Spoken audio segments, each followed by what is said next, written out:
Campers Lost in the Misty Mountains. A horror novel. The Misty Mountains were never friendly to strangers.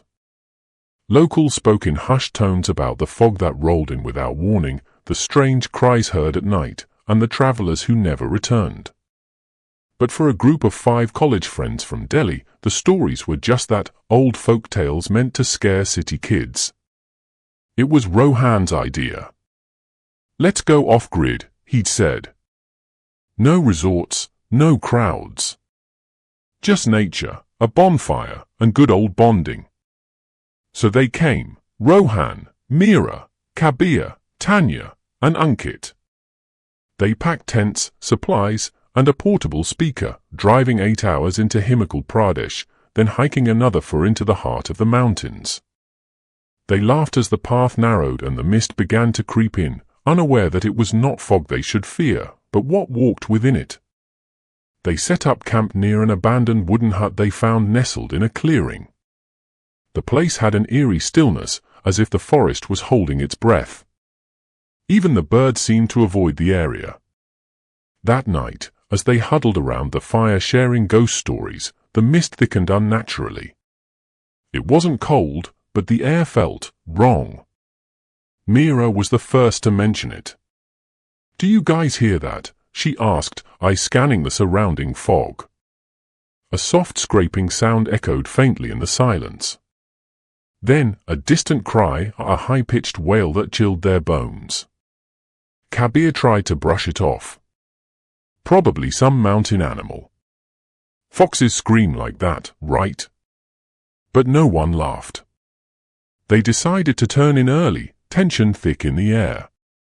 The fire was doused, and the world outside their tents disappeared into a blanket of grey. In the middle of the night, Ankit heard something. A whisper. Right outside his tent. "Leave!" He froze, heart hammering. He wanted to call out but couldn't make a sound. A shadow shifted against the fabric of the tent, tall, impossibly thin, and silent. Then it was gone. By morning, he was pale and trembling, but he said nothing. None of them did. It was as if the mist had stolen their words. Breakfast was eaten in silence, and no one mentioned the wet footprints found circling their tents.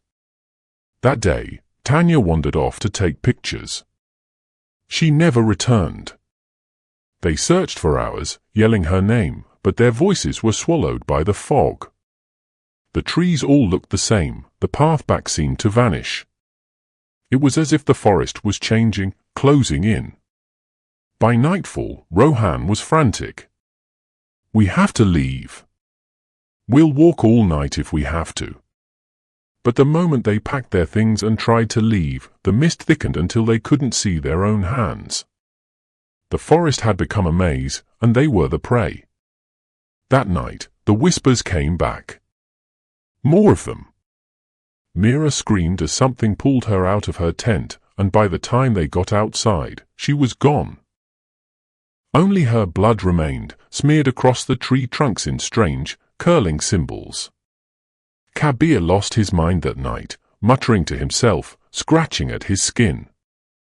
"It's watching. It lives in the fog.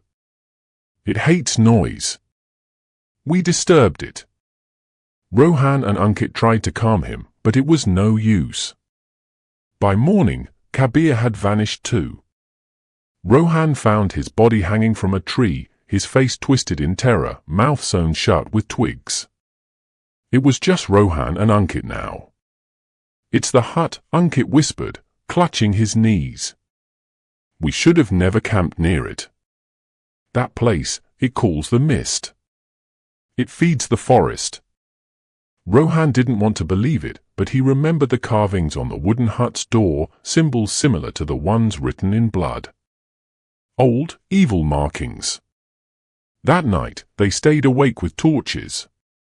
The fog pulsed outside, breathing like a living thing. They heard footsteps circling. Not one pair, many.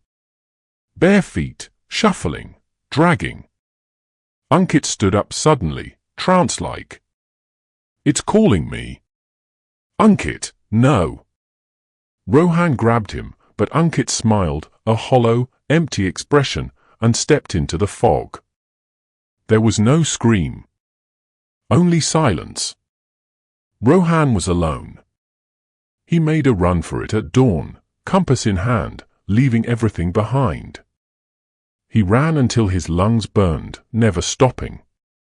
When he stumbled out onto a dirt road, a passing truck stopped.